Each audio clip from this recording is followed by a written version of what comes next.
Welcome to Commander Citadel with me, your host, Elder Navarrete, and on this episode, I bring you a deck tech on one of my favorite commanders from the new set, Murders at Karlov Manor, and that is Vannifar Evolved Enigma. This is a high-powered deck tech, so strap on. We're going for a wild ride. Enjoy the show.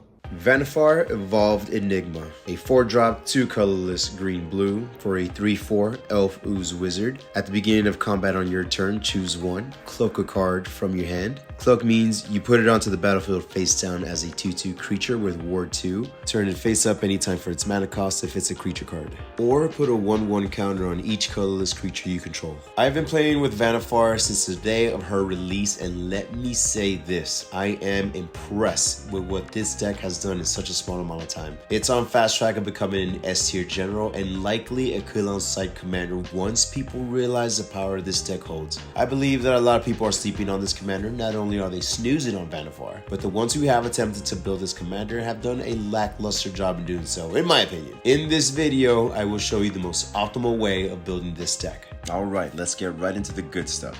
These are permanents we'll cloak face down from our hand to blink later on. First, we have Consecrated Sphinx, a 6-drop 4/6 flyers. Whenever an opponent draws a card, you draw 2 cards. Phenomenal value here. Then we have Jin-Gitaxias Core Augur. You draw 7 cards at the beginning of your end step, and each opponent's maximum hand size is reduced by 7.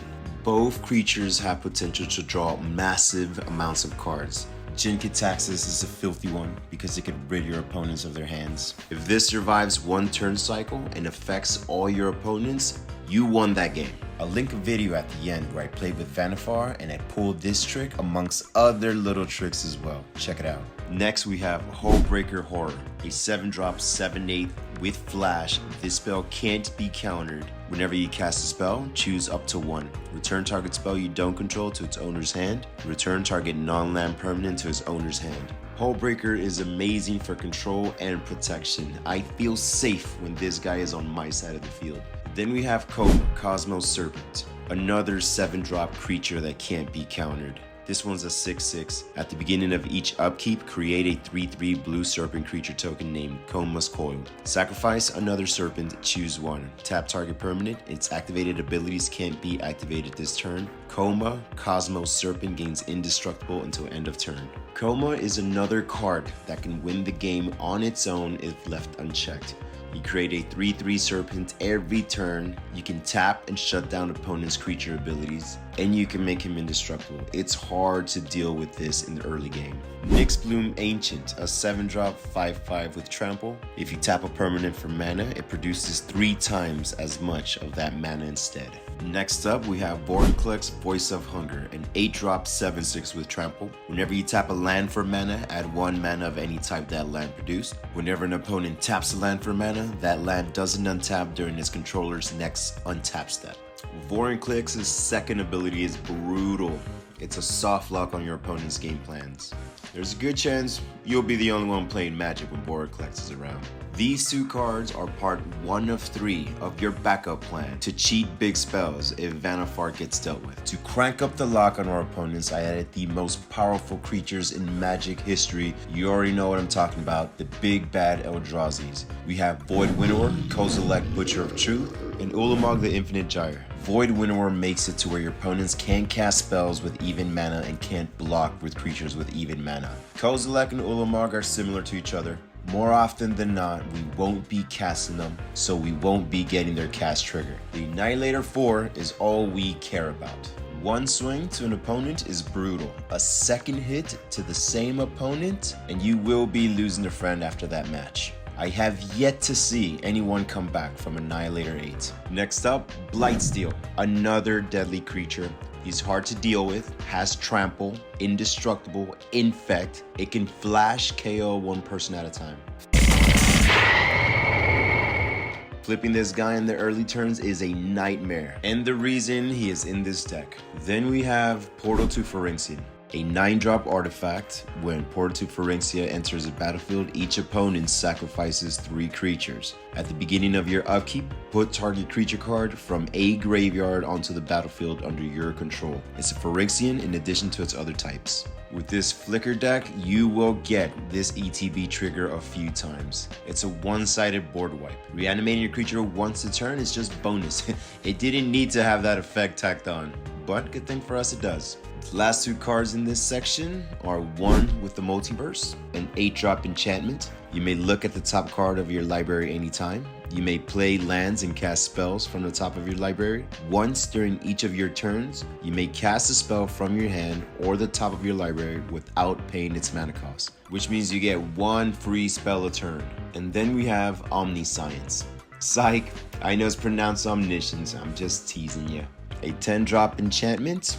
You can cast non-land cards from your hand without paying their mana cost. Dump your whole hand to the field, that's what that means. For free.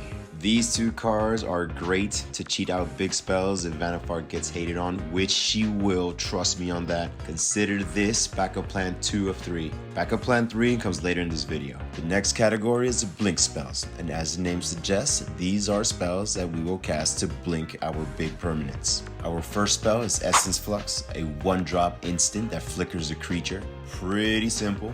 Next up, we have Planar Incision, a 2-drop instant that can flicker an artifact or creature and return it with a 1/1 counter. Teferi's Time Twist is also a 2-drop instant that can flicker a permanent and bring it back with a +1/+1 counter if it's a creature. Then we have Blur, a 3-drop instant, exile target creature you control, then return that card to the battlefield under its owner's control, draw a card. I love that it replaces itself. We have Displace, a 3-drop instant, exile to 2 target creatures you control, return those cards to the battlefield under their owner's control. Ghostly Flicker, pretty similar, 3-drop instant, exile 2 target artifact creatures and or lands you control, then return those cards to the battlefield under your control. And the final flicker cards are Thassa, Deep Dwelling, a 4-drop creature enchantment, God, indestructible as long as your devotion to blue is less than 5. Thassa isn't a creature. At the beginning of your end step, exile to 1 target creature you control, then return that card to the battlefield under your control. This is the ability we're going to be using often. It does have a 4-mana ability, 3 colorless, 1 blue, tap another target creature. This can be helpful, but we won't be using it too often. Finally, we have the Flicker All-Star, Displacer Kitten, a 4-drop creature, 2/2. Whenever you cast a non-creature spell, exile to 1 target non-land permanent you control, then return that card to the battlefield under its owner's control. Your opponents are going to have an extremely difficult time spot checking your permanents with this cute and deceiving piece of pussycat on the field. Both of these permanents have recurring flicker effects that take this deck to new heights. Now, when Vannifar gets controlled, it's not a matter of if, it's when she gets controlled. We can't be left with big uncastable spells in our hands. We need other ways to get them out early. We talked about our first backup, which was Nyxbloom Ancient and Voraclex. That will give us double and triple mana. This was backup number 1. Backup number 2 is one with the Multiverse and Omniscience. Now, in the case that we can't get that far, we need a backup for the backup, which brings us to the next section. Call me Big Daddy because we're gonna back that thing up. First card on the list is Show and Tell, a 3-drop sorcery. Each player may choose an artifact, creature, enchantment, or land card in his or her hand and put that permanent into play. Even though you give your opponents a chance to bring their permanents out for free, chances are you will be the one dropping the biggest one on the field. Next up is Quicksilver Amulet, a 4-drop artifact. You can tap 4 in itself. You may put a creature card from your hand onto the battlefield. You can surprise your opponents with this one. Get your baddies out on your opponent's turn right before yours, so on your turn, your creatures are able to attack. Defense of the Heart, a 4-drop enchantment. During your upkeep, if one of your opponents controls 3 or more creatures, sacrifice Defense of the Heart. Search your library for up to 2 creature cards and put those creatures into play. Shuffle your library after. Though it needs to survive 1 full turn cycle to trigger, this is a fairly easy task when you're in blue. Last on the list, we have Tooth and Nail, a 7-drop sorcery. Choose 1, search your library for up to 2 creature cards, reveal them, put them into your hand, then shuffle your library, or put up to 2 creature cards from your hand onto the battlefield. You can entwine 2. Choose both if you pay the entwine cost. That means 9 total. The next card isn't a backup plan, but it can get the cloak engine started if you don't have any of your big boys in your hand. And that is Threats Undetected, a 3-drop sorcery. Search your library for up to 4 creatures with different powers and reveal them. An opponent chooses 2 of them. Shuffle the chosen cards into your library and put the rest in your hand. You have several choices and dozens of combinations to choose from.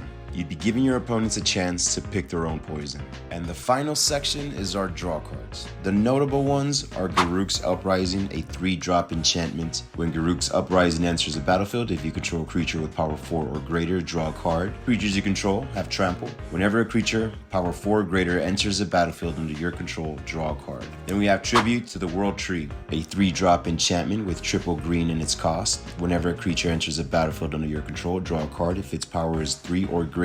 Otherwise, put 2 +1/+1 counters on it. Next, we have Guardian Project, a 4-drop enchantment. Whenever a non-token creature enters the battlefield under your control, if it doesn't have the same name as another creature you control or a creature card in your graveyard, draw a card. What I like about these enchantments is that all 3 draw on creatures entering the battlefield. We don't have to cast a draw.